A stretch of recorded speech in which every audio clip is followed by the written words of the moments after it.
سری لنکا میں مسلمانوں کو اقلیت میں ہونے کی وجہ سے ایک اور پابندی کا سامنا کرنا پڑے گا،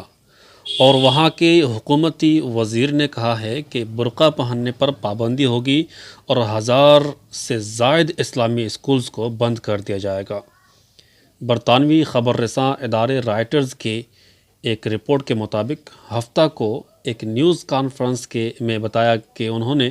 قومی سلامتی کی بنیاد پر کچھ مسلمان خواتین کی جانب سے مکمل چہرہ ڈھانپنے پر پابندی کا کابینہ سے منظوری کے لیے جمعہ کو ایک کاغذ پر دستخط کیے۔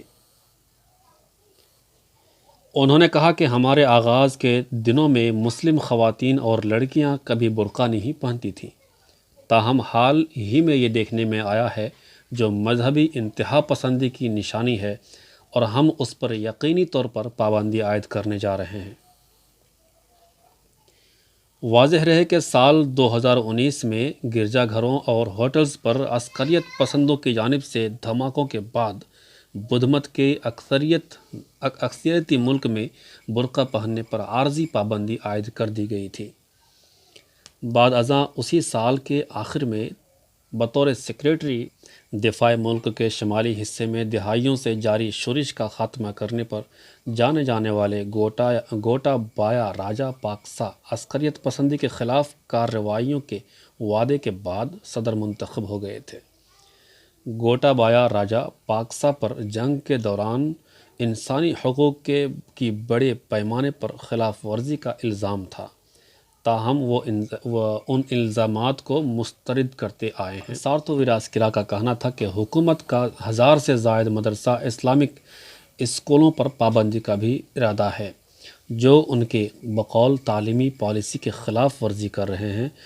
انہوں نے کہا کہ کوئی اسکول نہیں کھول سکتا اور بچوں کو جو مرضی چاہے پڑھا نہیں سکتا۔ یہاں یہ واضح رہے کہ حکومت کی جانب سے برقع اور اسلامک اسکولوں پر پابندی کا منصوبہ گزشتہ سال جاری کیے گئے اس حکم کے بعد سامنے آیا جس میں کووڈ-19 سے مرنے والے مسلمانوں کی میت کو جلانا لازمی قرار دیا گیا تھا۔ خیال رہے کہ اس سے قبل چند یورپی ممالک میں مسلمانوں، خاص طور پر خواتین کے نقاب پر پابندی کے لیے کوششیں کی گئی تھیں۔ حال ہی میں یورپی ممالک سوئٹزرلینڈ میں عوامی مقامات پر چہرے کو مکمل ڈھانپنے پر پابندی سے متعلق تجویز کی حمایت کی،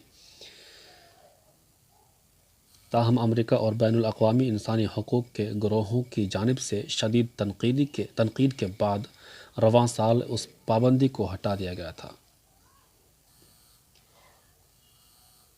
واضح ہے کہ سری لنکا میں گزشتہ ایک سال سے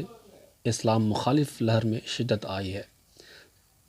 کورونا کے مریضوں کا جلانے کا معاملہ بھی طول پکڑا تھا، لیکن عالم اسلام کی مداخلت کے بعد سری لنکا سرکار کو مجبور ہونا پڑا اور انہوں نے کورونا سے مرنے والے مسلم کو تدفین کی اجازت دے دی۔ اسی طرح سے کئی واقعات اس بات کے غماز ہیں کہ سری لنکا مسلمانوں کے لیے زمین مبینہ طور سے تنگ کی جا رہی ہے، حالانکہ اس سے پہلے کی سرکار نے سری لنکن مسلمانوں کے ساتھ کافی ہمدردی کا معاملہ رکھا تھا۔